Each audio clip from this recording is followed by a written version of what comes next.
안녕하세요. 서혜란 전도사입니다. 가족을 창조하신 하나님의 뜻은 예수 그리스도를 통하여서 드러내시는 사랑 이야기, 복음으로 연결됩니다. 성경에 그려지고 있는 가족의 모습은 언제나 예수 그리스도를 향하고 있습니다. 그런데 가족 안에서 복음을 경험하는 삶을 살아가고 또한 가족을 통해서 세상에 복음을 드러내시는 성경의 이야기에는 관심이 잘 기울여지지 않는 것 같습니다. 예수님께서 우리 가족의 주인 되심을 믿지만 복음의 능력이라고 하면 줄곧 예배를 통해서 기도와 말씀을 통해서 나타나는 것으로만 생각해온 경향이 있기 때문에 가족의 삶이 복음과 긴밀하게 맞닿아 있다는 것이 어색하게 느껴지는 것 같습니다. 오늘 영상에서는 예수 가족으로 살았던 초대교회 이야기를 나누고자 하는데요. 이를 통해서 복음으로 세워진 크리스천 가족의 본질과 능력에 대하여서 생각해 보고자 합니다.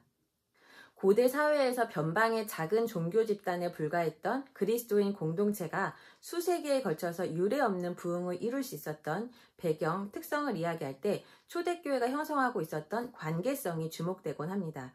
물론 부흥과 성장은 전적인 하나님의 섭리이지만 인격적인 하나님께서는 자녀들을 통해서 하나님의 일들을 이루어 가시죠.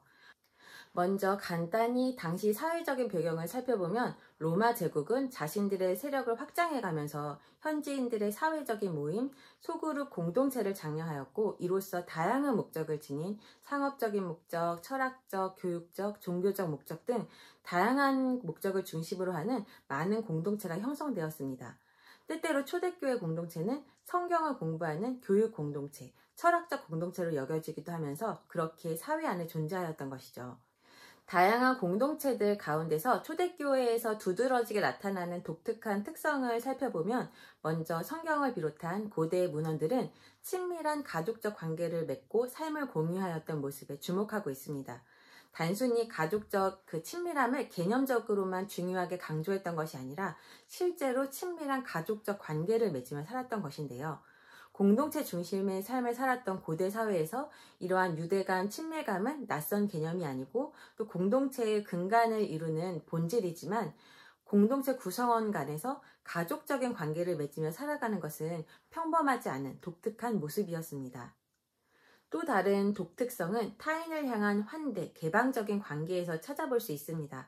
특별히 식사 교제는 초대교회 공동체와 다른 공동체 간의 두드러진 차이를 구체적으로 드러내고 있는데요. 당시에 이처럼 공동 식사는 공동체에서 행해지는 중요하고도 상징적인 활동 중에 하나였습니다. 다만 이런 공동 식사의 주된 목적은 그룹의 정체성을 드러내고 또 그룹원으로서 소속을 드러내는 상징성을 지니고 있어서 대개는 그룹 구성원들만 참여할 수 있었고 외부인의 참여는 오히려 공동체의 결속을 훼손하는 것으로 여겨졌던 것이죠. 이러한 사회적인 문화 가운데 외부인들을 환대하고 식탁교제를 초청하는 데 있어서 개방적이었던 그리스도인 공동체는 소위 주류 집단에 의해 비난받고 비주류 집단으로 분류될 여지가 다분했습니다. 그러나 무엇보다 이러한 식탁교제는 예수님께서 보이신 삶과 사역의 모습이셨죠. 직업, 직위, 성별, 인종 등 조건으로 결코 구분되지 않으며 환대적, 수평적인 관계를 형성하는 기독교 공동체의 본질, 관계의 본질을 드러냅니다.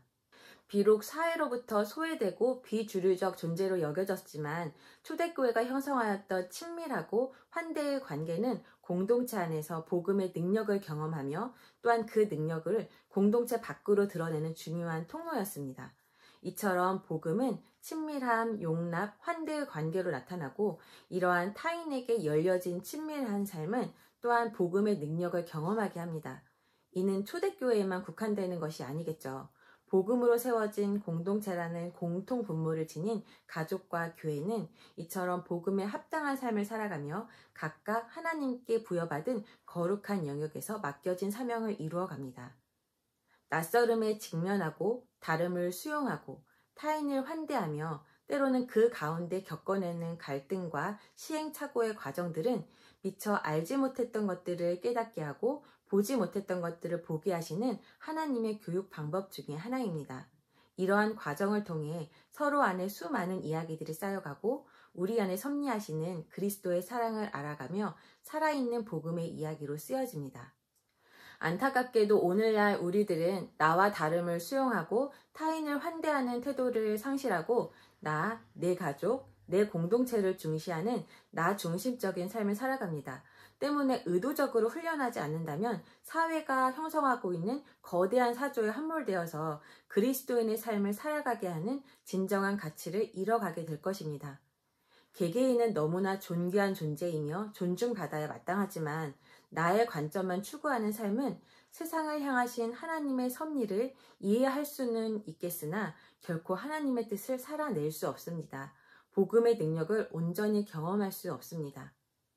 가족은 인생에서 만나는 처음 공동체로서 서로를 수용하고 용납하는 관계를 통해서 친밀한 관계를 쌓아가며 복음의 능력과 은혜를 경험하게 합니다. 이처럼 함께 살아가는 우리들의 관계를 통하여서 또 여러 상황들을 통하여서 그리스도의 사랑과 용서, 용납을 발견하고 경험한 자녀들은 마땅히 가야 할 길을 떠나지 않습니다. 부유한 때에 자만하지 않고 고난의 때에 절망하지 않을 수 있는 것은 우리의 온전함은 오직 그리스도로 말미암음을 분명하게 알았기 때문입니다. 이처럼 복음으로 가족을 세우신 하나님의 뜻이 단순히 지식적인 이해를 넘어서 삶으로 깨닫고 경험될 때 우리의 일상은 똑같은 하루들이지만 분명히 다른 관점으로 살아가는 변화를 경험하게 되실 것을 확신합니다. 그 깊으신 하나님의 이야기로 초대하시는 성령님께 우리의 삶을 맡겨드립니다.